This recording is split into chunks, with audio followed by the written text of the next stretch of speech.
Excellent. So we'll move on to Saturday now. Another brilliant looking card on Saturday afternoon at Cheltenham with loads of different trials for potential runners looking towards the festival and over the Christmas period and into the new year, really. But we'll start with the Triumph trial first off. It looks a difficult one to try and suss out this. And I imagine when you were riding, it's always, you never really know what's going to happen in these kind of races. There could be something brilliant in, or it could be some ordinary runners.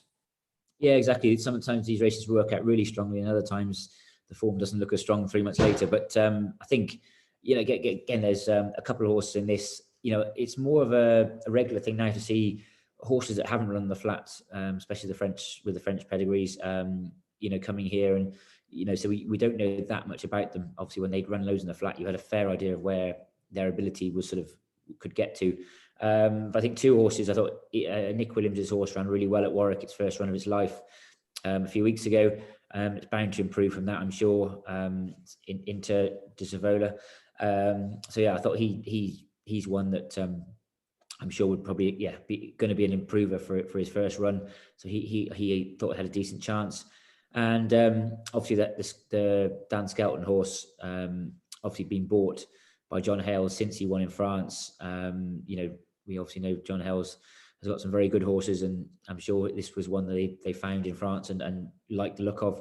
So I'm sure he's probably one they think quite a lot of. So message personal. I thought he's definitely, for me, he's going to have to be the one that, unfortunately I haven't spoke to Harry or Dan, but he looks on paper the obvious sort of one that you'd be thinking going here could easily be coming back here in March. Definitely so, and race 2 could go to the Skelton as well. Obviously, my draw go in there. We were hoping Bob Ollinger might turn up, but it's not been the case. So it could really be a penalty kick with 4 runners in the field. Yeah, look, he's probably one of the horses I most liked last year. Unfortunately, he beat me one day in a novice hurdle, but again, he's just a really gorgeous horse to look at. He's got a lovely profile. He's from a lovely family as well. He's sort of bred for the job, and he seems to be doing it really well. So he actually jumped really well on his first run at Cheltenham. You couldn't really knock him. He if anything, he seemed to just slip slightly on landing. Obviously, we're lucky that day that Rachel Blackmore managed to stay on top of hers, and even though she her horse made a bad mistake as well. So look, I think we can all forgive any horse making a little mistake like that, and again, I'm sure he'd have done plenty of schooling since. So I wouldn't have to worry about that. So again, it's an obvious thing, and it's going to be a very, very short price. So it's not really probably a punting job, but I think My Drogo is the one that you'd have to be with. Definitely so. And then leg 3, this is going to be called the Simon Clace Handicap Chase. Obviously stood down as clerk of the course, but he was a brilliant servant once at Cheltenham, and hopefully still be around and about, maybe enjoying it as a racing fan rather than on his day job. Yeah, no, definitely. And Simon, I was dealing with him for a long time whilst I was riding, and he was always very helpful. And obviously, running Cheltenham is not an easy task because you've got everyone there, and everyone's got an opinion or everything else. But he always produced the best ground he could all the time, and was always great to deal with. So it's lovely that they've named this race after him, and I'm sure he'll enjoy his day out. Definitely so, yeah. And it looks like a nice field for it as well. Like Editor Degree, that was the one I'd sort of picked out, won at Cheltenham last time. But maybe the softer ground, which Simon would ideally want it to be good, but probably on the softer side now, might be against him. Yeah, it might be a little bit, but I think again, horses, that have won here, you definitely seem to. It's not. I think we've mentioned before. Cheltenham. It's quite obviously it's a very stiff test of stamina towards the end of the race up the hill, but you need a horse that can travel and jump and deal with the undulations, and it doesn't suit every single horse. So this horse has shown that he enjoys it.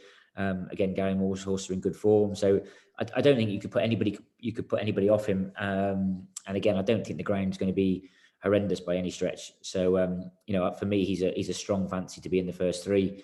I actually thought right down at the bottom, Ollie Murphy's got a horse at JP McManus's, Notre Pas Gemini. I won a handicap hurdle on him last year. He's definitely a nice horse that I always thought would make into a smart chaser. He hasn't won over fences yet, but he's had a bit of practice. And at the bottom of the handicap there, he's again one that could be improving. So I thought he was yeah, a good a good one for hopefully being in the first three. And I thought he was the most likely improver in the race. Yeah, it's a nice pick. He caught my eye as well. A few to ask you about now in leg four, the Racing Post Gold Cup, obviously previously known as the Caspian Caviar Gold Cup, but two who were, well, you'll know plenty about anyway, Lelo and Dostal Phil, who are right at the top of the market. Yeah, I think it's like again, quite often the horses that run in the Paddy Power come back here for this race, and nearly all the first few in home in that have all rocked up again. And I think it's I think it's going to be a exciting race. Like Laylor having his first run for Paul Nicholls.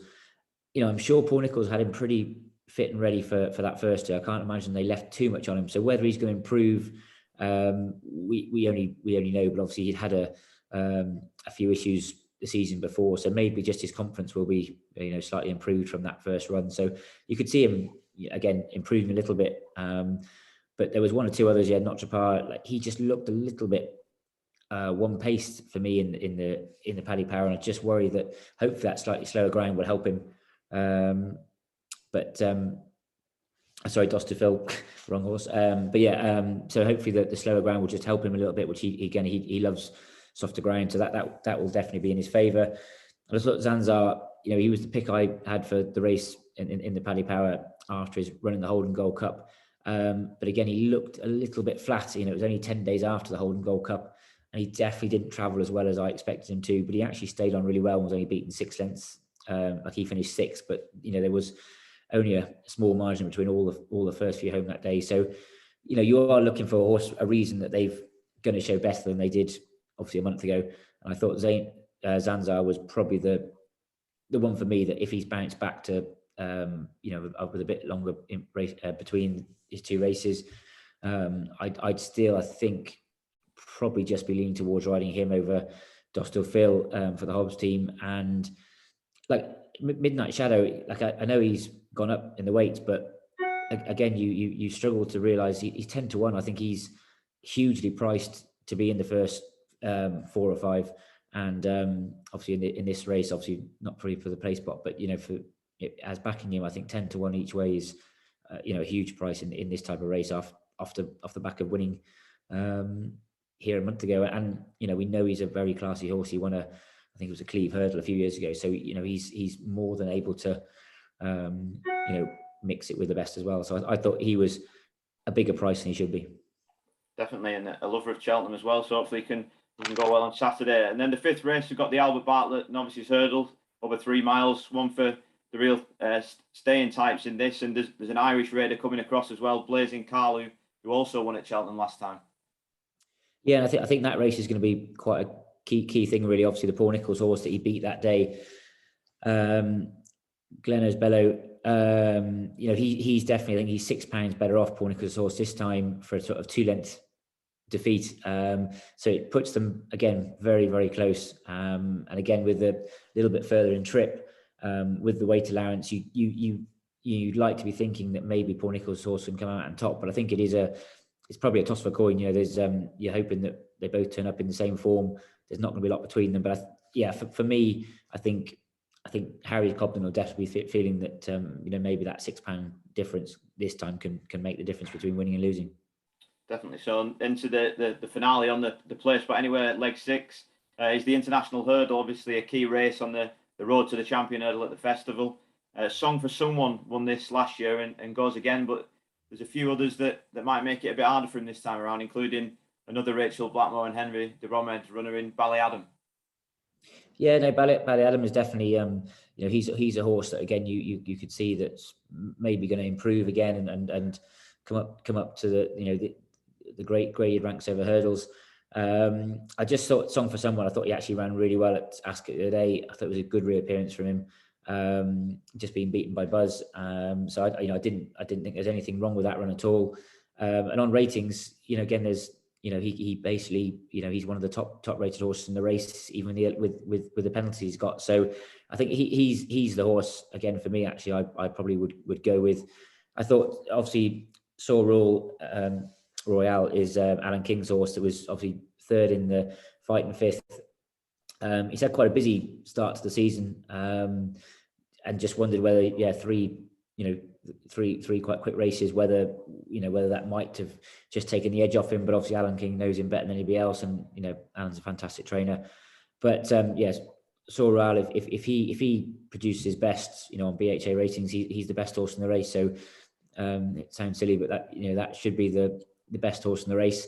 But I just think Song for Someone, I thought, if he came on a little bit from his run at Ascot, he's won the race here last year, and I repeat myself again, but horses that win at Cheltenham can often do it time and time again. So for me, just slightly on that balance, I probably go for Song for Someone, and go from there. I thought it would be great to see him win again.